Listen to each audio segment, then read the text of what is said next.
The dining room table was a place of connectivity. And because of that connectivity, at a really young age, I recognized just how powerful a tool that food has socially. We have many families that are challenged by keeping food in the fridge and meals on the table.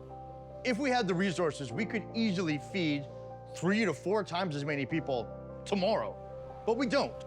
In Canada, the trends for individual donations are not looking good. Over the last 10 years, it dropped from 1 in 4 people donating to charity on a regular basis to 1 in 6.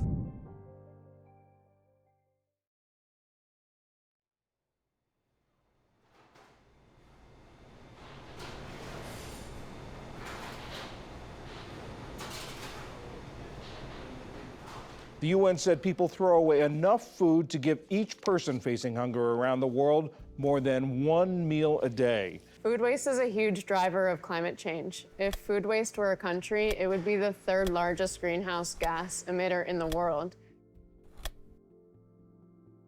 The cost of food, cost of groceries, inflation, they're on everybody's mind. You can't turn on the television, watch the news without that being a feature story these days. Canadians are fed up with high food costs. The cost of groceries rose 13.5% in the past year. We put so much energy into growing and packaging and refrigerating and transporting our food all over the world. After all of that, food ends up in the landfill. It generates methane, which is 28 times more potent than carbon dioxide.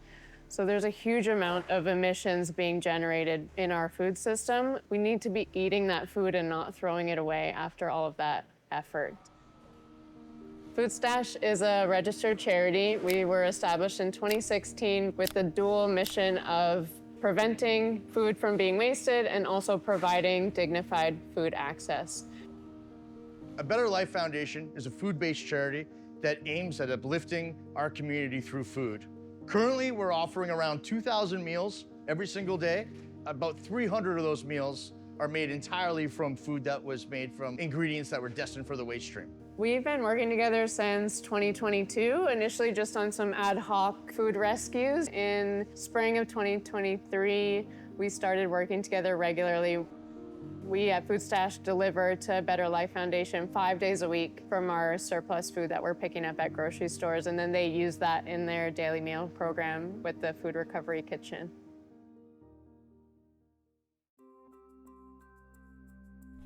I'm a chef in the Recovery Kitchen here at a Better Life Foundation, where we take perfectly good ingredients that are rescued, we turn them into delicious meals, and we provide those for people in need in our community.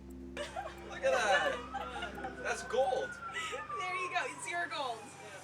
It's your gold. Somebody's amazing. We have a fleet of trucks and a warehouse, and we're on the road 7 days a week collecting good surplus food and then getting it out to those who need it. We deliver to 38 other organizations. We have a home grocery delivery program for folks with disabilities, and we have a weekly market that's open to the public. When we go onto the food truck, we make sure that the food that we're picking up is still going to be edible. If we wouldn't eat it, we certainly wouldn't serve it to anybody else. Quality control is really important for us. Both Chef Yoko and I are food safe trained, and so we want to make sure that the food is not only going to taste delicious, but it's actually going to be really good quality. We'll pick up food that might not be the prettiest, but it's still perfectly good to eat, and we choose those products, we bring them into our kitchen, we'll refrigerate them right away. We've got a dedicated team that makes sure that these meals are executed and prepared with loving care, then packaged, and then delivered directly to the folks that are receiving them. And of course,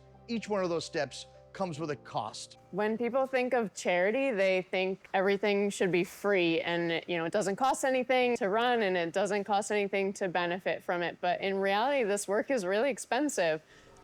We have a warehouse that costs us more than $17,000 a month in rent. We pay living wages because we live in an expensive city and we want to retain quality staff. And it costs us a lot of money to maintain a fleet of vehicles and go around picking up and delivering food all across the city. We have to then pay somebody else to sort, weigh, and make sure that the quality control is there. We rely a lot on volunteer labor as well. Volunteers help us in our warehouse sorting food and preparing our food boxes and running our market. Even though our business isn't profit-oriented, it's impact-oriented, we need diversified sources of revenue. So we need support from individuals, from corporations, from government, and from our own foster recovery fee-for-service models. It's no surprise or secret that in this neighborhood we're suffering from severe housing crisis, an opioid epidemic, the current and after effects of colonialism, violence against women, to name a few. The list goes on. And it's really next to impossible to address any of those issues until people's basic human needs are met, which is food. There's optimism and hope, resilience, humor, so much more. And food has been a conduit for us to share that with so many people.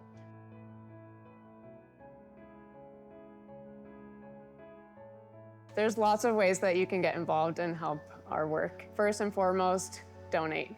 We really rely on individual donations, whether it's $5 or $500, it truly goes a long way, and we really need the support.